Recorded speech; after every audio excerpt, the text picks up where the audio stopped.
Putra bungsu Presiden Jokowi, Kaisang Pangarep, resmi menjadi Ketua Umum Partai Solidaritas Indonesia atau PSI. Kaisang bisa jadi politisi yang tercepat menjadi Ketua Umum Partai Politik. Karena selang 2 hari bergabung dengan PSI, Kaisang langsung menjabat sebagai Ketua Umum PSI. Menang pasti menang. Itulah sepenggal yel-yel ketum PSI yang baru, Kaisang Pangarep, saat dirinya didapuk menjadi Ketua Umum PSI Senin malam.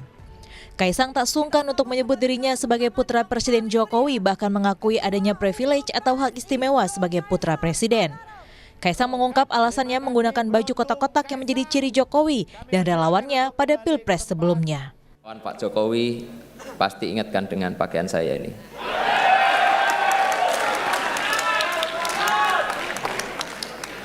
Pakaian yang menjadi simbol banyak hal, simbol lahirnya gerakan relawan dalam peta politik Indonesia, simbol persatuan antar kelas sosial, sederhana tapi menyatukan. Wakil Ketua Umum Partai Gerindra Habibur Rahman menyambut baik bergabungnya Kaisang ke kancah politik. Gerindra berharap Kaisang bisa membawa PSI mendukung Prabowo. Jadi welcome kepada Mas Kaisang, dan saya lihat beliau juga berapa kali pakai t-shirt gambarnya Pak Prabowo. Ya, semoga itu juga pertanda hadirnya Mas Kaisang di PSI bisa membawa PSI mendukung Pak Prabowo. Bakal Capres PDIP Ganjar Pranowo ikut memberi selamat atas ditunjuknya Kaisang sebagai ketum PSI. Ganjar tak khawatir jika PSI nantinya akan mendukung Prabowo di Pilpres mendatang.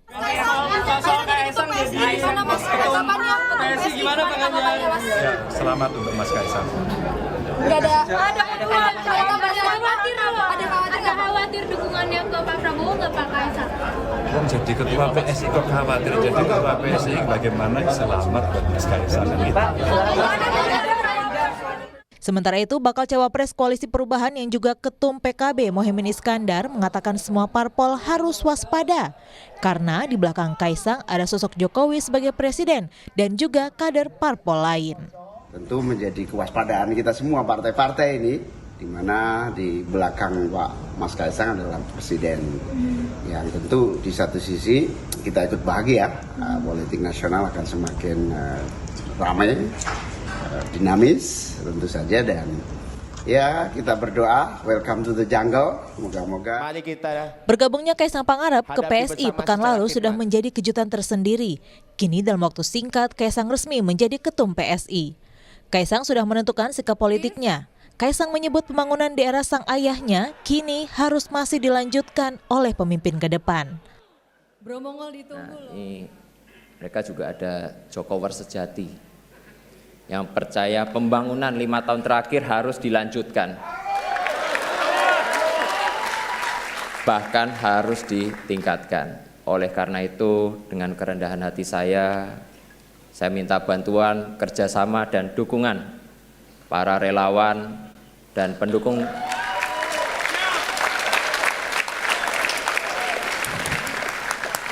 saya minta ya dukungan para relawan dan pendukung Pak Jokowi, dukungan Capres PSI di 2024 adalah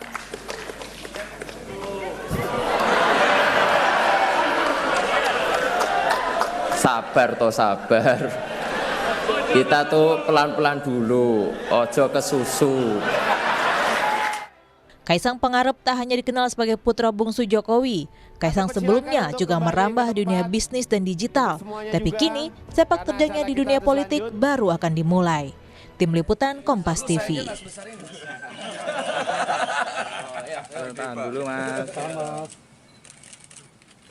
Bagaimana arah politik PSI di bawah kepemimpinan Kaisang, putra bungsu Jokowi? Kami akan membahasnya bersama Burhanuddin Muhtadi, Direktur Eksekutif Indikator Politik Indonesia, dan ada Grace Natali, Wakil Ketua Dewan Pembina PSI. Mbak Grace, Mas Burhan, selamat sore. Sore. Mbak Grace, selamat sudah punya Ketua Umum baru nih PSI. Ini Kaisang 2 hari jadi anggota langsung jadi Ketua Umum. Prosesnya gimana Mbak kaderisasinya? Ya, prosesnya sebenarnya udah lama, Cindy. Bermula dari ketemu, ngobrol bersama dengan pengurus-pengurus PSI, anggota legislatif. Jadi banyak acara yang kita tuh ketemu gitu. Beberapa anggota legislatif dan juga pengurus juga pernah diundang ke podcastnya Mas Kaisang gitu kan. Jadi ada interaksi-interaksi sebelumnya, diskusi-diskusi, dan Mas Kaisang kan juga orang yang ngikutin politik ya.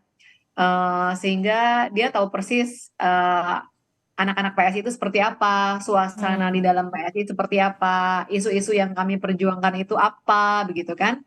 Lama-lama ya ketemu titik temu, dan kami percaya bahwa kalau Mas Kaisang ikut juga dalam perjuangan ini, maka akan menjadi tambahan energi baru mengantarkan PSI kali ini bisa sampai ke Senayan gitu. Nah, Mbak Grace, kalau biasanya partai politik itu kan ada munas terlebih dahulu, mendengarkan bagaimana pendapat dari akar rumput, dari DPC, DPW, DPD, hingga akhirnya mengerucut pada kader mereka internal dari partai politik menjadi ketua umum. Tapi ini kan Kaisang 2 hari yang tampil di publik 2 hari kemudian ia menjadi ketua umum.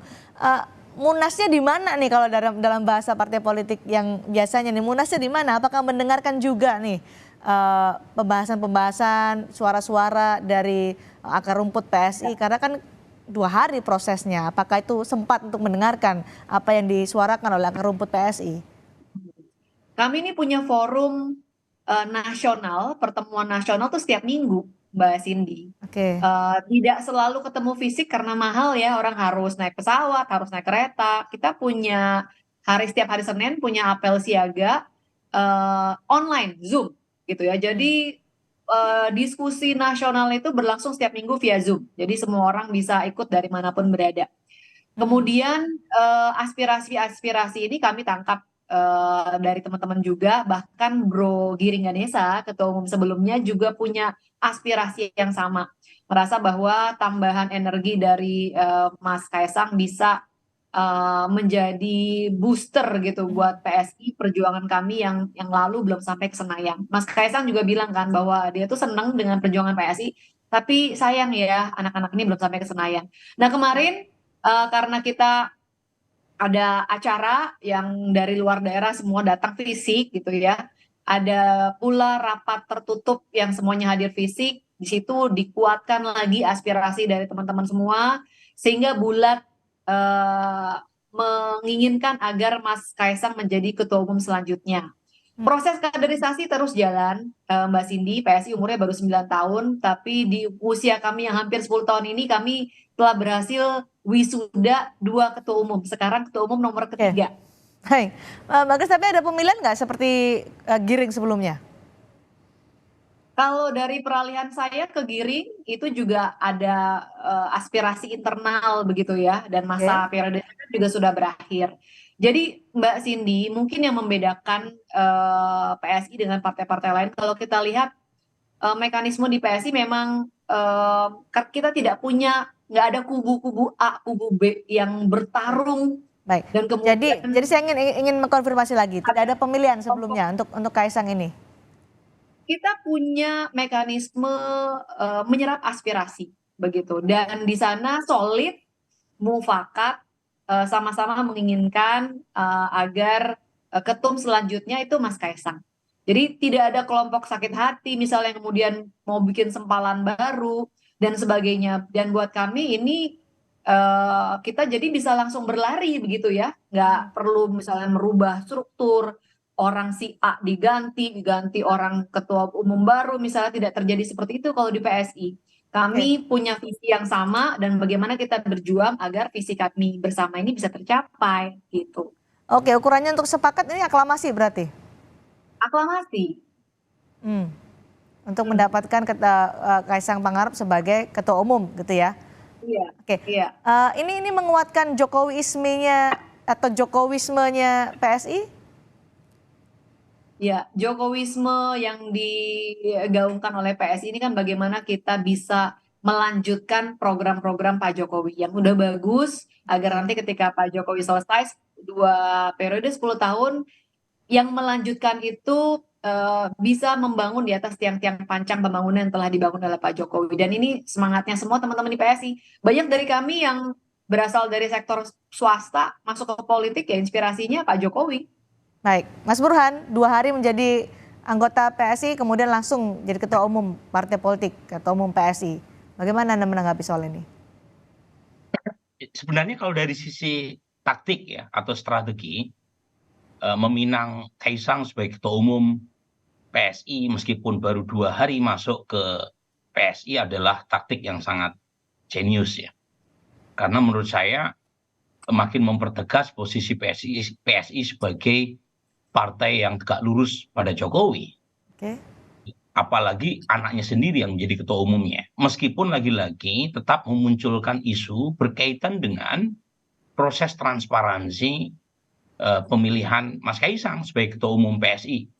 Dan kalau kita baca ADART PSI ya, koreksi kalau saya salah ya, Chris ya, itu kewenangan penuhnya ada di tangan Ketua Dewan Pembina, Mas Jeffrey Giovanni. Jadi kalau kita lihat bahkan Dewan Pembina itu berhak untuk memutuskan, menyetujui, membatalkan seluruh kebijakan partai di semua jenjang struktur partai. Ada di pasal 16 bab 7 Dewan Pembina PSI. Jadi memang saya nggak kaget ya, bahkan terpilihnya Grace atau Giring, ketua umum PSI sebelumnya juga kewenangan Dewan Pembina. Jadi tidak melibatkan keseluruhan anggota, meskipun ada proses penyerapan aspirasi. Tapi lagi-lagi, menurut saya ini sama-sama diuntungkan, Kaisang maupun PSI. PSI memerlukan tokoh publik sepopuler Kaisang, apalagi beliau adalah anak presiden, dengan popularitas 80%. Terakhir Gallup menyebut net approval rating Presiden Jokowi paling tinggi dibanding banyak pemimpin dunia. Yang kedua, Kaisang juga perlu aktualisasi. Kalau misalnya masuk ke partai lain, belum tentu langsung jadi ketua umum. Oke. Memang perlu perjuangan, ini jalan ninja seorang Kaisang, tetapi saat yang sama juga akan menjadi semacam batu ujian. Apakah bisa menjadi semacam game changer, sehingga PSI bisa lolos parliamentary threshold, dan kalau misalnya itu yang terjadi, ya Kaisang sendiri kan menyebut ya partai Move Forward di Thailand nih, sebagai referensi. Kalau itu terjadi, maka sulit bagi kita untuk menolak pengaruh Kaisang dan Pak Jokowi sehingga bisa meloloskan PSI. Lagi-lagi ini keduanya diuntungkan. Kedua diuntungkan. PSI bilang bahwa akan tegak lurus dengan Jokowi arah politiknya, dengan kemudian ada Kaisang masuk sebagai ketua umum. Apakah sudah terbaca kemana arah politik PSI dengan Kaisang menjadi ketua umumnya? Nah, tentu kita perlu menunggu dengan sabar siapa capres yang ujungnya didukung oleh PSI. Tetapi battleground PSI menurut saya adalah di Pileg ya. Meskipun lagi-lagi dengan munculnya Kaisang sebagai ketua umum PSI, tentu akan menimbulkan semacam gesekan dengan PD Perjuangan. Secara teori, partai yang potensial tergerus ketika Mas Kaisang terpilih sebagai ketua umum PSI adalah PD Perjuangan. Dan itu kita bisa baca pernyataan-pernyataan dari elit PD Perjuangan yang menyebut, meskipun tanpa disebutkan secara eksplisit ya, misalnya benalu atau parasit ya. Meskipun misalnya Deddy Sitorus di Twitternya barusan menyebut juga, meskipun ketika diwawancarai media tidak secara eksplisit mengatakannya, tetapi pernyataan elit PD Perjuangan tadi mengkonfirmasi sinyalemen semacam ketidaksukaan munculnya Kaisang sebagai capres, sebagai ketua umum PSI ya. Sama basis pendukung Pak Jokowi tentu akan tidak seluruhnya lari ke PD Perjuangan. Yang kedua, dari sisi irisan elektoral memang ada banyak overlap ya antara basis pendukung PD Perjuangan dan PSI. Baik, Mas Burhan, karena Kaisang ini kan orang luar dari PSI yang kemudian direkrut oleh PSI dan akhirnya menjadi ketua umum PSI yang dikritik oleh banyak pihak seperti tidak ada kaderisasi di PSI. Apakah ini menjadi jalan pintas bagi PSI untuk bisa mendapatkan, memanfaatkan popularitas Kaisang sebagai anak Jokowi untuk bisa mendapatkan suara, bisa lolos ke DPR seperti yang disampaikan Kaisang di 6 poin pidatonya semalam? Kritik itu valid ya. Menurut saya kritik bahwa munculnya Kaisang seolah menutup pintu bagi proses kaderisasi, regenerasi di di PSI ya kan banyak sekali elit PSI yang sudah bekerja lama ya meniti karir sebagai aktivis partai, tapi bisa dibypass dengan munculnya Kaisang ya. Tapi lagi-lagi kritik ini bukan hanya ke PSI. Kalau kita lihat banyak sekali partai yang ketua umumnya ya itu saja dan munculnya aklamasi. Nah ini PR buat semua partai pada dasarnya. Jadi partai politik kita seringkali berhasil melakukan proses demokratisasi eksternal, tapi gagal melakukan demokratisasi internal di partai mereka masing-masing. Dan jangan lupa Cindy, ini pemilu tinggal 4 bulan lagi, 4 bulan sampai 5 bulan lagi. Pertarungan ada di depan mata. Jadi kalau kemudian ujungnya ya muncul Kaisang sebagai ketua umum PSI dengan alasan elektoral, ya dengan alasan pragmatisme itu saya bisa memahami. Meskipun lagi-lagi ya, memang muncul kritik terkait dengan transparansi proses pemilihan, regenerasi dan kaderisasi, suatu hal yang sebenarnya bisa gitu ya dijawab oleh PSI tanpa Saya tanyakan langsung ke Mbak Grace soal kritik kaderisasi tidak transparan, mempertanyakan transparansi soal pemilihan Kaisang sebagai ketua umum PSI. Bagaimana PSI dan Mbak Grace untuk menjawab kritikan itu? Disebutkan minim kaderisasi, bahkan hanya mendompleng popularitas Kaisang. Ya, tadi seperti saya jelaskan bahwa kaderisasi di PSI terus berjalan. PSI usianya baru 9 tahun. Dan kami terus kok melakukan kaderisasi internal, anggota-anggota baru, anggota legislatif, pengurus itu kita lakukan proses kaderisasi. Dan tidak hanya berhenti di proses kaderisasi, tapi juga regenerasi. Tadi saya bilang bahwa meskipun umur kami belum sampai 10 tahun, tapi kami sudah menelurkan 2 ketua umum.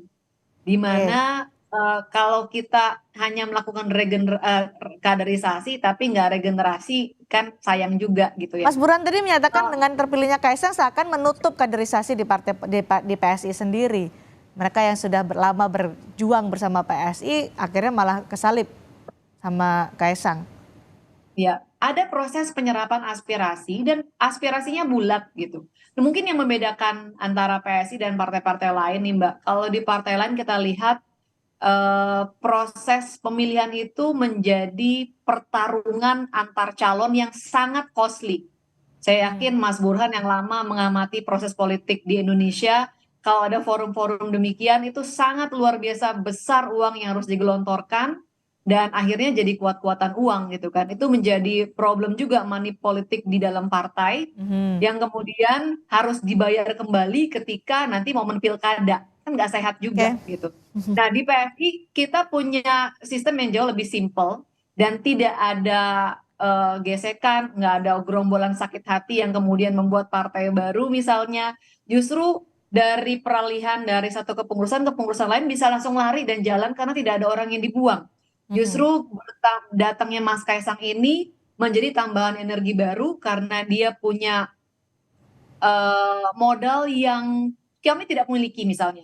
Misalnya bagaimana bisa berkomunikasi dengan lebih baik dengan generasi yang lebih muda, dengan Gen Z misalnya. Ini kan gaya komunikasi milenial awal, tengah, akhir beda-beda gitu kan. Dan Mas Kaisang bagus sekali komunikasi publiknya misalnya. Jadi ini tambahan energi baru, orang-orang yang kayak misalnya Giring dengan kemampuannya untuk merangkul massa dengan ngamen solidaritas tetap jalan gitu kan. Jadi nggak ada orang yang terbuang, tidak ada yang tersingkir. Tambahan energi baru dari Mas Kaisang melengkapi yang kami belum punya saat ini. Gitu. Energi baru dari Kaisang itu apakah juga efek elektoral dari terah Jokowi supaya PSI nanti tahun 2024 seperti yang dijanjikan oleh Kaisang masuk ke Senayan? Siap, doa kami semoga tahun ini, tahun depan di 2024 ada perwakilan anak-anak muda di Senayan. Semoga yang kita dengungkan selama ini memperjuangkan RUU perampasan aset, BPJS gratis untuk semua warga negara, kebebasan beribadah untuk semua umat beragama itu betul-betul bisa disuarakan sampai di Senayan. Jadi dari Kaisang itulah PSI berharap mendapat efek elektoral dari terah Jokowi ya? Ya, saya pikir tidak bisa dipungkiri dan kenapa enggak, tapi tidak menjadi satu-satunya faktor ya, Cindy. Artinya ini kan kita tadi Mas Burhan juga udah bilang pertarungan PSI itu ada di pemilihan legislatif. Pemilihan legislatif ini bicara tentang tokoh lokal karena masyarakat akan memilih orang yang dia kenal gitu. Jadi kedikenalan Mas Kaisang tidaklah cukup kalau orang-orang atau caleg-caleg di daerah nggak gerak. Semuanya harus jalan sama-sama. Dan ini tambahan energi ini membuat kita semua lagi semangat banget, teman-teman di lapangan. Baik. Semangatnya berkali-kali lipat. Semoga mohon doanya perjuangan PSI kali ini bisa sampai di Senayan. Oke, Mas Burhan, Gibran, Bobi sudah terjun ke politik di PDI Perjuangan. Kali ini Kaisang terjun ke politik melalui PSI sebagai ketua umum saat Jokowi masih menjabat sebagai presiden. Kritikan dari publik juga berbunyi bahwa ini seperti memfasilitasi politik dinasti. Anda setuju soal itu? Menurut saya kritik itu lagi-lagi masuk akal ya. Apalagi kalau kita kaitkan dengan rekam jejak ya pernyataan Presiden Jokowi atau putra-putranya yang awalnya kurang berminat masuk ke politik, tapi di ujung sepertinya kok berbeda ya. Bahkan Raja Juli Antoni juga pernah kan mengkritik dalam Twitter berkaitan dengan politik dinasti. Tapi lagi-lagi kalau dibaca dari sisi elektoral, Cindy, saya termasuk orang yang bisa memahami pilihan kenapa Kaisang dipilih sebagai ketua umum PSI.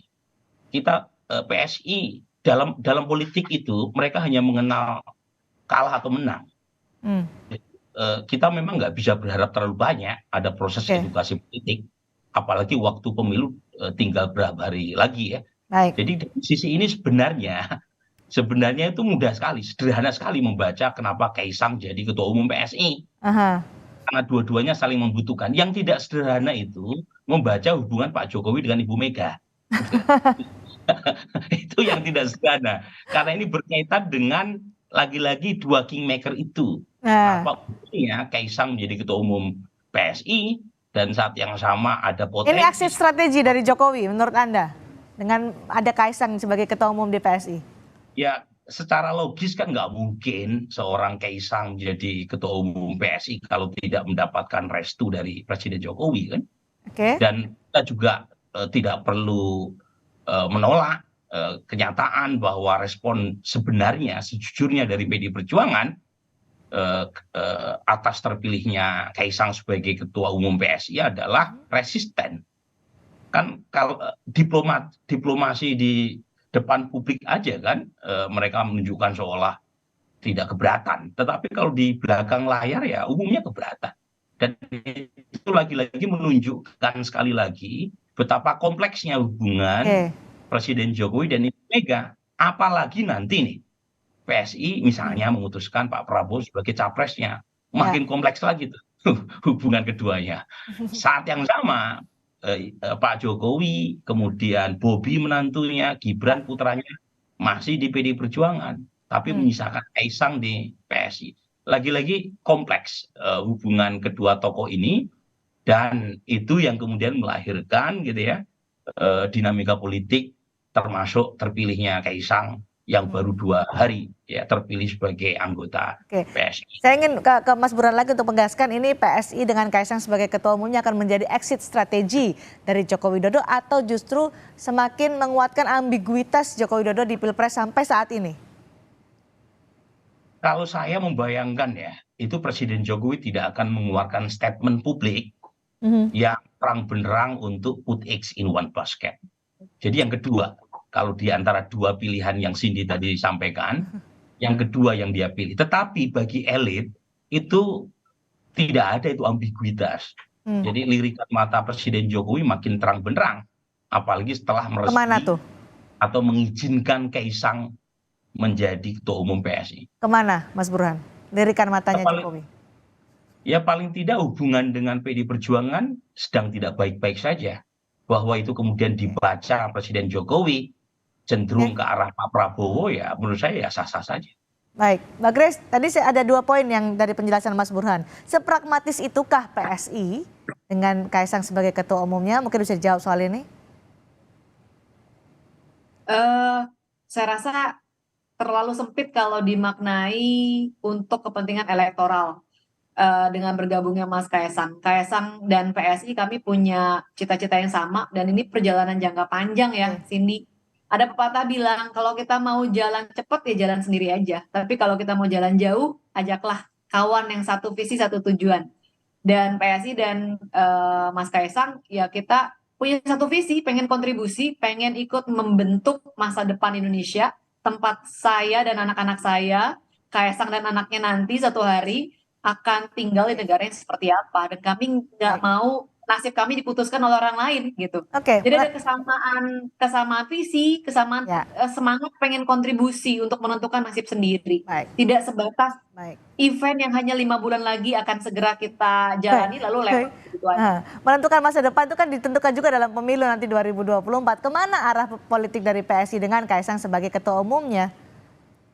Ojo ke susu Mbak Cindy. Ojo ke Masih susu.